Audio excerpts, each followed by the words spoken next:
अस्सलाम गाइस, उम्मीद है आप सब खैरियत से होंगे।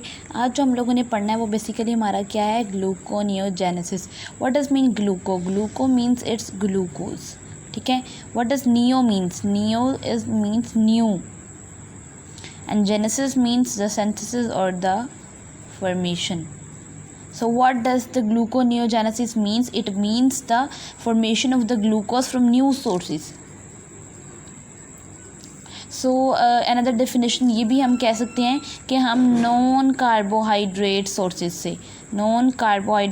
से ग्लूकोज की फॉर्मेशन। नॉन कार्बोहाइड्रेट्स में हमारे पास अमाइनो एसिड्स आ जाता है, हमारे पास ग्लिसरॉल आ जाता है, हमारे पास लिपिड्स आ जाते हैं। तो वो जितने भी नॉन कार्बोहाइड्रेट सोर्सेज से अगर हम ग्लूकोज बनाएंगे तो हम उसको कहेंगे ग्लूकोनियोजेनेसिस।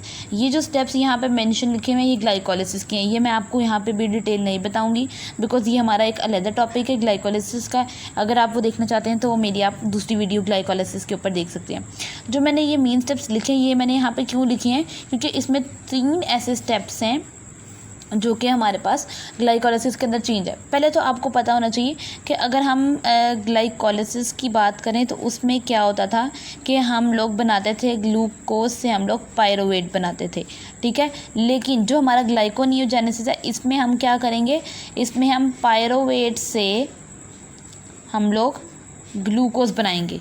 इसका मतलब ये है कि हमारा ये पायरोवेट जो है वो इससे हमने बिल्कुल ही अपना रिवर्स चला जाना है। तो ये सारा हमारा रिवर्सल हो जाएगा बेसिकली इसका, ठीक है। तो यानी पायरोवेट से ग्लूकोज, तो आप कह सकते हैं कि gluconeogenesis is the reverse of the glycolysis. Glycolysis का रिवर्स होता है।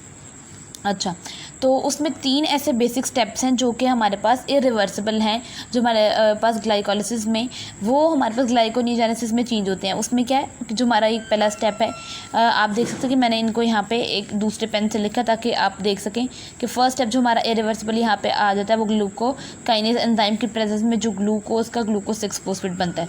दूसरा हमारे पास फॉस्फोफ्रुक्टोकाइनेज जो है यहाँ पे क्या होता है कि जब हमारा फ्रुक्टोज 1,6 बिस फॉस्फेट की फॉर्मेशन हो रही होती है। और लास्ट हमारे पास ये जो फॉस्फोइनोल पायरोवेट है, इससे पायरोवेट का बनना जो कि हमारा कार्बोक्सीकाइनेज की प्रेजेंस में होता है।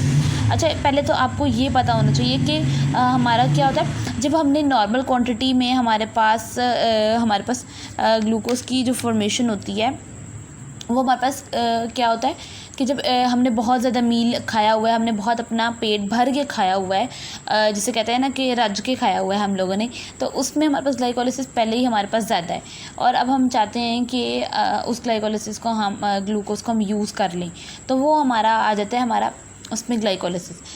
लेकिन अगर हमारी बॉडी में ग्लूकोज का लेवल कम है, ठीक है, हम लोगों ने मील को सही तरह नहीं लिया हुआ है, तो अब हमें किसी तरह से ग्लूकोज को बनाना है, तो उस पर हमारी ग्लाइकोनियोजेनेसिस होती है क्योंकि इसमें पायरोवेट से ग्लूकोज बन रहा है, मतलब एनर्जी हमें मिल रही है, ठीक है। तो ग्लाइकोलिसिस कब होती है, जब हमारा यहाँ पे हमारे पास एनर्जी जो है वो बहुत ज़्यादा अमाउंट में प्रेजेंट है, हमने बहुत ज़्यादा मील खाया हुआ है, बहुत हम रजे हुए हैं, खाना खूना खाया हुआ है सब कुछ। तो अब उस ग्लाइकोलिसिस को हमें या तो स्टोर करना है किसी भी फॉर्म में या उसको बॉडी में यूज़ करवाना है। लेकिन ग्लाइकोनियोजेनेसिस कब होता है, जब हमारी बॉडी में ग्लूकोज का लेवल या एनर्जी का लेवल जो है वो डाउन हुआ हुआ है, ठीक है। तो अब हमें पायरोवेट से बनाना है ग्लूकोज, ठीक है।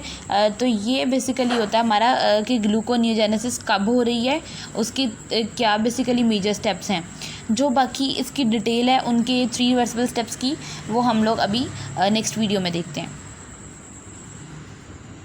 हम देख लेते हैं कि हमारे पास ग्लाइकोनियोजेनेसिस के सबस्ट्रेट्स क्या है, मतलब किन नॉन कि हम लोगों ने कहा कि हमने नॉन कार्बोहाइड्रेट्स कंपाउंड से या नॉन कार्बोहाइड्रेट्स सोर्सेज से ग्लूकोज की फॉर्मेशन करवानी है। तो उनके अंदर पास हमारे पास पहला जो है वो हमारे पास क्या है, हमारा लैक्टेट, इलेक्ट्रोज भी हम कह सकते हैं, ठीक है। सेकंड नंबर पे हमारे पास ग्लिसरॉल है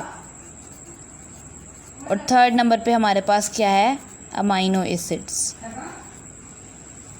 लैक्टेट जो है इसमें क्या होता है, जब इस लैक्टेट के ऊपर हमारा लैक्टेट डीहाइड्रोजिनेज एंजाइम एक्ट करता है तो वो इसको कन्वर्ट कर देता है इनटू द ग्लूकोज, ठीक है। और जो हमारा ग्लिसरॉल है ये किस तरह से कन्वर्ट होता है, इस ग्लिसरॉल के ऊपर जब हमारा एंजाइम एक्ट करता है तो ये बनाता है हमारे पास हमारा ग्लिसरल्डिहाइड